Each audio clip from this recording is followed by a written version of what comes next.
السلام الله عليكم ورحمة الله تعالى وبركاته إدلهانتين بداوديال meel kasto aad joogtaan kuna soo dhawaada warka TV-ga Somalichannel oo idin kaga imaanaya Nairobi anigoo ah Maymuun Cabdirisaaq Khalifa ayaan idin soo jeedinaya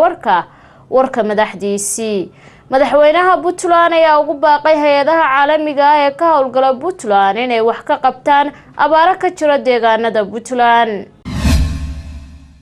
sargaal ka tirsan hay'adani soo qarax loogu xiray gaarigiisa ayaa waxa uu kula qarxay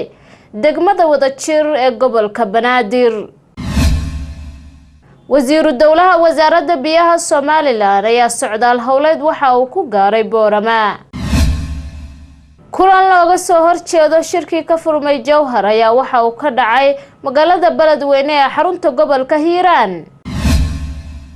wasiir ku-xigeenka wasaaradda warfaafinta Soomaaliya iyo wafdi uu hogaaminayo ayaa gaaray magaalada Jowhar ee xarunta gobolka Shabeellada Dhexe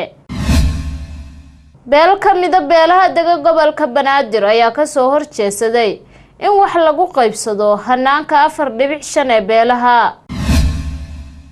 waxgaradka Buuhoodle ayaa ka jawaabay mid ka mid ah cuqaasha Buuhoodle oo sheegay inuu kalsoonida kala laabtay maamulka Khaatumo qodobadaas iyo kuwa kale oo xiiso badan daawadayaal waxaan idinku hayaa warka TV-ga